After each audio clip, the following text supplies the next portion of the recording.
నమస్తే, welcome to Mahanagar. నేను మీ journalist అని. ముఖ్యంగా తెలంగాణ రాష్ట్ర రాజకీయాలు మొత్తం హీట్ ఎక్కుతున్న నేపథ్యంలోనే మార్వాడి కల్చర్ గో బ్యాక్ అంటూ కూడా పెద్ద ఎత్తున అయితే నినాదాలు నడుస్తున్న నేపథ్యంలోనే ఎక్కడికక్కడ మార్వాడీలు ఉంటారో మార్వాడీలు తెలంగాణ ప్రజల మీద దౌర్జన్యం చేస్తున్నారు, దాడులు చేస్తున్నారు అంటూ కూడా అనేక సోషల్ మీడియా మాధ్యమాలలో అయితే వైరల్గా మారింది. దీనికి సంబంధించి ఒకసారి మనం మాట్లాడే ప్రయత్నం చేద్దాం. మనతో పాటు తెలంగాణ సంపతన్ ఉన్నాడు. అన్న నమస్తే. నమస్తే అన్న, చెప్పండి అన్న. ముఖ్యంగా మార్వాడి నినాదం గో బ్యాక్ అంటూ కూడా పెద్ద ఎత్తున ఇది నడుస్తూ ఉంది. ఎట్లా చూస్తారు ఇది మీరు తెలంగాణ ఉద్యమకారుడుగా? తెలంగాణ రాష్ట్రం అనేది నీళ్లు నిధులు నియామకాలు ధ్యేయంగానే ఏర్పాటు చేసుకున్నాం. అలాంటి రాష్ట్రంలో ఆ రోజు కూడా నినాదం పెట్టుకున్నాం. తెలంగాణ రాష్ట్రం వచ్చిన తర్వాత విడిపోయి అన్నదమ్ముల లెక్క ఉండొచ్చు అనే నినాదం పెట్టుకున్నాం. ఈ తెలంగాణ రాష్ట్రంలో ముఖ్యంగా భారతదేశంలో ఈ లౌకిక రాజ్యంలో లౌకికవాదమైనటువంటి ఈ దేశంలో ఎవరన్నా జీవించే హక్కు ఉంటుంది. కానీ తెలంగాణ అస్తిత్వం మీద దాడులు చేస్తే తెలంగాణ ప్రజలు తిరగబడతారు. అది కానీ ఈ తెలంగాణ గడ్డ మీద మార్వాడి గో బ్యాక్ అనేది ఏదైతే ఉన్నదో అది కేవలం రేవంత్ రెడ్డి గారు కుట్రలో భాగంగానే ఈ మార్వాడి గో బ్యాక్ అనేది వస్తుంది తప్ప ఈ మార్వాడి గో బ్యాక్ ఉద్యమం అనేది తెలంగాణ ప్రజలు సంపూర్ణంగా వ్యతిరేకిస్తున్నారు. ఇలా నేను అడుగుతున్నా, రేవంత్ రెడ్డి గారి స్వార్థం కోసం, రేవంత్ రెడ్డి గారి కుట్రల కోసం, రేవంత్ రెడ్డి గారి రాజకీయ భవిష్యత్తు కోసం ఇలా బీసీ రిజర్వేషన్లు ఏదైతే 42% రిజర్వేషన్లు ఉన్నాయో ఆ రిజర్వేషన్లను కుక్కల దొక్కేదానికే మార్వాడి ఉద్యమం తీసుకొస్తుంది తప్ప రేవంత్ రెడ్డి గారు దాని వెనుక మొత్తం కుట్ర పొందిందంతా రేవంత్ రెడ్డి గారే. ఇలా బీసీ ఉద్యమం ఎక్కడ బలపడుతుంది? బడుగు బలహీన వర్గ బిడ్డలంతా ఇక్కడ రాజ్యాధికారం కోసం ప్రయత్నం చేస్తున్నారు. ఆ రాజ్యాన్ని ఇలా రాజ్యాన్ని కుట్రలో పనం చేసే కుట్రనే రేవంత్ రెడ్డి గారు కుట్రలో భాగంగానే మార్వాడి గో బ్యాక్ అనేది ముందర పెడుతున్నారు తప్ప ఇక్కడ అనుమానాలు దావలేదు. ఏదైతే నిన్నగాక మొన్న తెలంగాణ ఉద్యమకారుడు పృథ్వీరాజ్ని అరెస్ట్ చేసిన పరిస్థితి ఉంది. అదేవిధంగా ఆయనని రాత్రి సుమారు 12 గంటల ప్రాంతంలో ఆయనను తీసుకెళ్ళి తెల్లారి వరకు ఉంచి విచారణ పేరుతో ఉంచిన నేపథ్యంలోనే అసలు ఎట్లా చూడొచ్చు ఇదంతా కూడా? ప్రజాస్వామ్యంగా ఒక తెలంగాణ ఉద్యమకారుడిగా పృథ్వీరాజ్ గారి అరెస్టును ఇంగిట ఖండిస్తున్నా. వారు కూడా నాకు మంచిగా ఉండరు. పృథ్వీరాజ్ అన్న వారంటే అపరమైన గౌరవం. కానీ ఇప్పుడున్న సమయం ఇలా మార్వాడీల మీద కొట్లాడాల్సింది కాదు. ఇప్పుడున్న సమయం బీసీల మీద, బీసీ రాజ్యాధికారం కోసం కొట్లాడాలి. ఇప్పుడున్న సమయం, ఇప్పుడు రాబోయే ఎన్నికలు 42% ఇప్పుడు ఏదైతే స్థానిక సంస్థ ఎలక్షన్లు పెడతా అంటున్నారో 42% పూర్తిగా బీసీ రిజర్వేషన్లు అమలు చేసినాకనే తెలంగాణ రాష్ట్రంలో ఇలా ఎన్నికలు జరగాలి. 42% ఎన్నికలు నిర్వహించిన 42% బీసీ రిజర్వేషన్లు అమలు చేసినాకనే ఈ తెలంగాణ గడ్డ మీద ఎన్నికలు నిర్వహించాల్సిన అవసరం ఉన్నదని కూడా నేను తెలియజేస్తున్నా. దీని మీద ఒత్తిడి అన్ని రాజకీయ పార్టీలు మద్దతు తెలపాల్సిన అవసరం కూడా ఉన్నది. ఇలా రేవంత్ రెడ్డి గారు నిన్న అసెంబ్లీ పెట్టింది కదా. రేవంత్ రెడ్డి గారు అసెంబ్లీ పెట్టి బీసీ బిల్లు ప్రవేశపెట్టేటప్పుడు ఇలా రేవంత్ రెడ్డి గారు ఇలా అసెంబ్లీలో ఉన్నాడు. బీసీ బిల్లు ప్రవేశపెట్టేటప్పుడు ఎక్కడో ఢిల్లీకి విమానం కట్టుకొని ఢిల్లీకి మళ్ళీ ఒకసారి ఢిల్లీకి పోయానమైన రేవంత్ రెడ్డి గారు. ఇలా తెలంగాణ రాష్ట్రంలో ఇలా ఆసన్నమైన సమయం, బడుగు బలహీన వర్గాల రాజ్యం ఏర్పడుతుంది. ఇలా ఏ కులాలు అధికారం పొందలేదో, ఏ జాతి అధికారం చూడలేదో ఆ జాతి రేపు రాజ్యాధికారం వెళ్ళబోతుంది. ముఖ్యంగా చూసుకుంటే బీసీ బిల్లుకి సంబంధించి కవిత కూడా ఉద్యమం చేస్తూ ఉంది. ఖచ్చితంగా బీసీ బిల్లుకి సంబంధించి నేనే ఇచ్చేసానంటూ కూడా కవిత చెప్తా ఉంది. మరి కవితది ఎట్లా చూడొచ్చు? నేను ఒకటి అడుగుతున్నానా, 10 ఏళ్ళు అధికారం పాలించారు కదా. 10 ఏళ్ళు తెలంగాణ రాష్ట్రంలో తెలంగాణ ఉద్యమకారుల మీద తెలంగాణ అమరవీరుల పేరు మీద అధికారం పాలించారు కదా. ఎందుకు ఆ రోజు బీసీలు ఎందుకు గుర్తు రాలేదు మీకు? మీ కుటుంబానికి మీ నాయనని కేసీఆర్ గారిని కలవాలంటే, సామాన్య ప్రజలు పోవాలంటే ఇలా తండోపలుగా పోలీసులు పెట్టి వాళ్ళని అరెస్ట్ చేసి కుట్ర పొందిన చరిత్ర బీఆర్ఎస్ పార్టీది. ఇలా నేను అడుగుతున్నా, 10 ఏళ్ళు ఉన్నప్పుడు బీసీలు ఎందుకు గుర్తు రాలేదు? ఇలా గతంలో మీ ప్రభుత్వంలో బీసీలకు ఎంతమంది మంత్రి పదవులు చేశారు? బీసీలు ఎంతమంది ఎమ్మెల్యేలు ఉండే? కింది స్థాయి కులాలు ఎంతమంది రాజ్యాధికారం వెళ్ళారు మీ ప్రభుత్వంలో? ఇలా మీ అన్నని కేటీఆర్ కానీ మీ నాయన కేసీఆర్ కానీ మీరే కానీ మీకు మీ ఇనుప కంచెలతో పాటు ఇలా పోలీసులు కవచలంగా వాడుకొని సామాన్య ప్రజల్ని కానీ బీసీలను కలవని బీసీ మంత్రులకు స్వేచ్ఛ లేదు. గత ప్రభుత్వంలో బీసీ మంత్రులకు స్వేచ్ఛ లేదు. ఇలా ఎవరు నమ్ముతారు బీసీల మీద కొట్లాడు అంటే? మీరు జైలు పోయేసినాక తెలంగాణ ప్రజలు నిజంగా మీరు బీసీల కోసం కొట్లాడుతున్నారంటే నమ్ముతారా? ఎట్లా?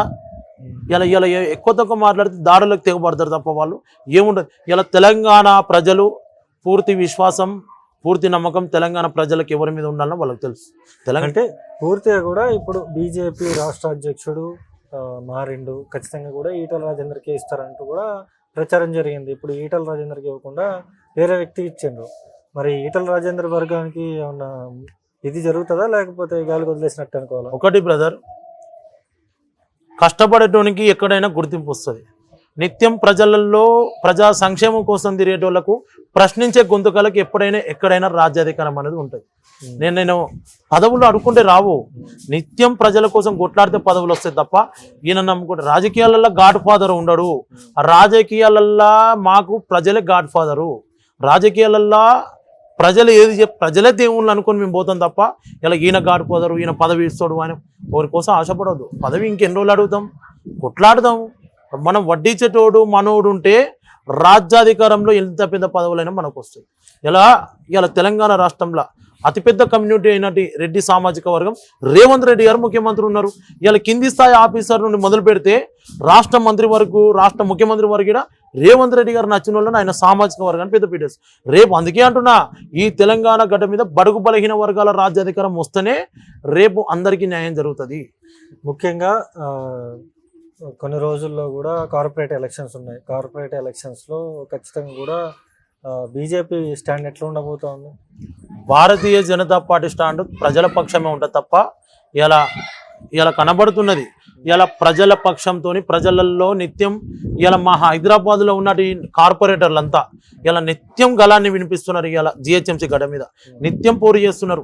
ఇలా ప్రజల కోసం కొట్లాడితే ప్రజల గలమే భారతీయ జనతా పార్టీ. ఇలా క్లియర్గా కనబడుతున్నది కదా భారతీయ జనతా పార్టీ ప్రజల పక్షం అని. ఇలా అంత గొంతు ఇప్పి ఇలా కొట్లాడుతున్న పార్టీ కూడా భారతీయ జనతా పార్టీ. ఇలా నిధుల కోసం కొట్లాడుతున్న పార్టీ కూడా భారతీయ జనతా పార్టీ. ఇలా హైదరాబాద్లో ఎంత పెద్ద సంఘటన జరిగినా కూడా భారతీయ జనతా పార్టీ ప్రజల పక్షం ఉంటుంది తప్ప ఇలా టీఆర్ఎస్ పార్టీ లెక్కనో కాంగ్రెస్ లెక్కనో చేతులు కట్టుకొని ఉంటుంది. ముఖ్యంగా ఈ మార్వాడి గో బ్యాక్ అనే నినాదానికి సంబంధించి పూర్తిగా కూడా బీజేపీ పార్టీ నాయకులంతా కూడా మార్వాడీలకే సపోర్ట్ చేస్తున్నారంటూ కూడా చాలా మంది బీఆర్ఎస్ పార్టీ నేను ఏం చెప్తున్నా ఈ మార్వాడి గో బ్యాక్ అనేది తెలంగాణ ఇలా బీసీ ఉద్యమాన్ని బీసీల రాజ్యాధికారాన్ని అస్తిత్వానికి పండే కుట్ర తప్ప ఈ మార్వాడి గో బ్యాక్ అనేది ఇలా 42 రిజర్వేషన్లను నీరు కాల్చే కుట్రలో భాగంగానే ఈ మార్వాడిలో గో బ్యాక్ ఉద్యమం తీసుకొచ్చింది తప్ప ఇలా దాంట్లో ఎక్కడ తావులేదు. ఇలా బీసీ ఉద్యమం బలపడుతున్నది. గ్రామాన ఇలా ఇదే బీసీలు నేను చెప్తున్నా. ఏ కుండ తయారు చేసే కుమ్మరి బిడ్డ గాని, ఏ చెరువులో చాప పట్టే ఒక తెనుగు బిడ్డ గాని, ఇలా బట్టలు నేసే పద్మశాలి బిడ్డ కావచ్చు, ఇలా అనేక కులాలు ఉన్నాయి బీసీ వర్గాలలో. ఇలా అణగారిన వర్గాలు నా చేత రాజ్యాధికారం చూడని కులాలు ఇలా రాజ్యం కోసం కొట్లాడుతున్నాయి. ఇలా బీసీ బడుగు బలహీన వర్గాల ఉద్యమం పెద్ద ఎత్తున ఎగిసిపడుతున్న తెలంగాణ రాష్ట్రంలో. అలాంటి ఉద్యమాన్ని ఇలా నీరుగార్చే కుట్ర చేస్తున్నారు కాబట్టి కేవలం మార్వాడి ఉద్యమాన్ని ముందుకు తీసుకొస్తుంది. దానికి ఎవరంటే మార్వాడి ఉద్యమం తీసుకొచ్చేది పూర్తిగా కాంగ్రెస్ పార్టీకి అనుకూలంగా ఉండే వాదులు తప్ప ఎవరు తీసుకొస్తలేరు. నీకు మార్వాడి ఉద్యమం అనేది తెలంగాణ ఉద్యమం ఏ విధంగా ఏర్పడదో ఆ విధంగా ఇప్పుడు తెలంగాణ రాష్ట్రంలో వస్తుందా? ప్రజలలో ఉన్నదా? ఇలా మార్వాడీలు చేసేది వాళ్ళు తప్పు చేస్తున్నారు కావచ్చు, కానీ ఇలా బీసీ ఉద్యమాన్ని కుట్ర బీసీ ఉద్యమాన్ని ఇలా అడ్డుకునే ప్రయత్నంలోనే ఈ మార్వాడి ఉద్యమం తీసుకొస్తున్నారు. ముఖ్యంగా కూడా మీరు అంటున్నారు కాబట్టి కాంగ్రెస్ పార్టీకి నాయకులకు సంబంధించిన వాళ్ళే ఈ మార్వాడి ఉద్యమం తీసుకొస్తున్నారని మీరు అంటున్నారు. మరి నిన్నగా మన పృథ్వీరాజు కావచ్చు, లేకపోతే ఇతర తెలంగాణ శ్యామ్ కావచ్చు, వీళ్ళందరూ కూడా కాంగ్రెస్ పార్టీ మనుషులు అంటారా? నేను ఏం చెప్తున్నానంటే పృథ్వీరాజ్ యాదవ్ గారు నాకు మంచి దగ్గర ఉంటాడు అన్న. వారంటే వారి వారి పట్ల నాకు మంచి గౌరవం ఉన్నది. కానీ వాళ్ళ సంఘటన ఏం తీసుకున్నారు? సికింద్రాబాద్లో ఒక దళిత బిడ్డను దాడి చేసి ఆ ఇష్యూ గురించి మాట్లాడారు తప్ప వేరే ఇష్యూ ఏమన్నా లేవనెత్తిరా? ఆ ఇష్యూ మాట్లాడినా దానికి న్యాయం జరగాలనే వారికి ఒక దళిత బిడ్డను దాడి చేసినందుకు ఆ న్యాయం జరగాలంటే వాళ్ళు అక్కడ మాట్లాడుకున్నారు. పెద్ద మనుషుల పరంగా ఒప్పందం జరిగింది, అది క్లోజ్ అయిపోయింది. కానీ కొంత రాజకీయ నాయకులు రేవంత్ రెడ్డి గారు బ్యాక్ సపోర్ట్ లేనిది మార్వాడి ఉద్యమం అనేది పైకి రాలేదు. అదైతే క్లియర్. ఖచ్చితంగా కూడా మార్వాడి ఉద్యమం అనేది కాంగ్రెస్ పార్టీ వాళ్ళు ఇది పైన ఉన్నటువంటి ఓపెన్ కనబడుతుంది కదా, ఓపెన్ ఉంచడానికే మార్వాడి గో బ్యాక్ అనేది కాంగ్రెస్ పార్టీ నాయకులు తీసుకొస్తున్నారు మీరు అంటున్నారు. అవును, ఇలా కాంగ్రెస్ పార్టీ కుట్రలో భాగంగానే బీసీ ఉద్యమాన్ని నిలిపివేయడం కుట్రలో భాగంగానే మార్వాడి ఉద్యమం వచ్చింది తప్ప తెలంగాణ రాష్ట్రంలో ఇలా గంత పెద్ద ఉద్యమం జరిగిందండి. ఇలా తెలంగాణ రాష్ట్రంలో నాకు తెలిసి భారతదేశ స్వాతంత్ర ఉద్యమం తర్వాత అంత పెద్ద ఉద్యమం జరిగిందంటే కేవలం తెలంగాణ గడ్డ మీద తెలంగాణ ఉద్యమం మాత్రమే. ఈ సువర్ణ అక్షరాలతో నిలబడే ఉద్యమం తెలంగాణ ఉద్యమం. ఇంత ఉద్యమం చేసి జైలు జీవితాలు చేసి ఇలా ఎంతోమంది విద్యార్థి అమరవీరులు త్యాగాలు బలిదానాలు చేసినట్టు వచ్చిన తెలంగాణ రాష్ట్రంలో ఇంకా వేరే వాళ్ళకి స్వేచ్ఛ ఉండదా? వేరే వాళ్ళు బతకనియరా? ఆ రోజు అన్నాం ఇండియా పాకిస్తాన్లోకే విడిపోతాం, అన్నదమ్ముల్లోకి కలిసి ఉంటాం, మీకు మాకు ఇనుప కంచెలు అవసరం లేదు, మా రాష్ట్రం మాకుంటే సరిపోతుంది, మీ రాష్ట్రం మీకుంటే సరిపోతుంది, సుట్టపొన్ లేక వచ్చిపోవచ్చు, సుట్టపొన్ లేక జీవించవచ్చు అని ఆ రోజుల్ని చెప్పినాం. ఇలా తెలంగాణ రాష్ట్రంలో ఏ రాజ్యాంగంలో రాసి ఉన్నదండి ఇతరులు ఇక్కడ ఈ గడ్డ మీద బతుకుద్దని? ఇలా నేను అడుగుతా, అరే ఇప్పుడు మార్వాడి వాళ్ళు వచ్చిరాను మనం అనుకుంటాం, ఇలా బడా పెట్టుబడిదారులు నేను అడుగుతున్నా కదా, ఈ రేవంత్ రెడ్డి ప్రభుత్వం ఎవరికి ఇచ్చిందే కాంట్రాక్టు? మెగా కృష్ణారెడ్డి అంటే కాంట్రాక్ట్ తెచ్చిచ్చింది. ఇలా తెలంగాణకి ఎందుకు ఇస్తలేవు కాంట్రాక్టు? నువ్వు ఎవరికి ఇచ్చినావు కాంట్రాక్టు? ఇలా ఆంధ్ర పెట్టుబడిదారికి ఇచ్చినావు. నీ ఇలా కాంట్రాక్ట్ ఎవరికి ఇచ్చినావు? ఇలా దీని మీద కూడా మార్వాడి మీద ఎట్లా మాట్లాడుతున్నారో మెగా కృష్ణారెడ్డి దాని మీద కూడా మాట్లాడాలి కదా. ఇలా మెగా కృష్ణారెడ్డి ఒకరే కాదు, ఇలా ఆంధ్ర పెట్టుబడిదారులకు నువ్వు కాంట్రాక్టులు ఇస్తున్నావు, దాని గురించి ఎందుకు మాట్లాడతలేరు? ఇలా కాంగ్రెస్ పార్టీ ఇలా స్వార్థపూరిత రాజకీయాలు చేస్తుంది తప్ప ఎక్కడ తెలంగాణ ప్రజలకు అవసరమైన రాజకీయాలు చేస్తలేదు. ఇప్పుడు సపోజ్ తెలంగాణ గడ్డ మీద చూస్తున్నాం కదా, రైతన్నలు ఇలా ఎక్కడ వేసిన గొంగడికి అక్కడనే ఉన్నది. రైతన్నలు యూరియా కోసం ఇలా నడి రోడ్ ఎక్కుతున్నారు ఇలా తెలంగాణ గడ్డ మీద. దాని గురించి కాంగ్రెస్ పార్టీ పెదవులు మూసుకుంది తప్ప ఇలా అక్కడ ఇక్కడ ఏర్పడదు. రైతు కళ్ళల్లో బేడీలు కొట్టి రైతుల నోట్లే మట్టి కొట్టిన నీచ చరిత్ర కాంగ్రెస్ పార్టీది. ఇలా స్పష్టంగా కనబడుతుంది. కామారెడ్డి ఇలా వరదలు వచ్చి కొట్టుకుపోతుందన్న. అక్కడ గౌరవ శాసనసభ్యులు కాటపల్లి వెంకటరమణారెడ్డి గారు తన సొంత నిధులతోనే తన సొంత టీముతోనే ప్రజలను కాపాడే ప్రయత్నం చేస్తుంటే ఈ రేవంత్ రెడ్డి గారు పోయి ఇలా హెలికాప్టర్లో తిరుగుతున్నారు. ఈ నల్గొండ జిల్లా ఎంత దూరం వస్తుంది హైదరాబాద్కు? తిప్పి కొడితే 100 కిలోమీటర్లు వస్తుంది. దానికి వీళ్ళకి హెలికాప్టర్లు కావాల్సి వస్తుంది. ఈ నల్గొండ జిల్లా 100 కిలోమీటర్లు, దానికి హెలికాప్టర్ వాడుతున్నారు ఈ మంత్రులు. ఇలా రేవంత్ రెడ్డి గారు మహబూబ్నగర్ జిల్లాకు పోవాలంటే అంటే హెలికాప్టర్ తీసుకుపోతున్నారు. అంటే ఢిల్లీకి పోతున్నాడు, ఢిల్లీలో కూర్చుంటున్నాడు. ఢిల్లీకి ఇంటికి పరిమితమైన ముఖ్యమంత్రి తెలంగాణ రాష్ట్రం ప్రజలు అనవసరంగా ఎన్నుకున్నారని ప్రజలు చెప్తున్నారు. అంటే చూసుకోవచ్చు, పూర్తిగా కూడా తెలంగాణ రాష్ట్రంలో ఖచ్చితంగా కూడా మార్వాడి ఉద్యమం కాంగ్రెస్ పార్టీ తీసుకొస్తుందంటూ కూడా ఇక్కడ తెలంగాణ సంపత్ అయితే తీవ్రంగా ఆగ్రహం వ్యక్తం చేస్తున్న పరిస్థితి ఇక్కడ చూస్తూనే ఉండండి. మహానగర్, నేను మీ జర్నలిస్ట్ అన్న.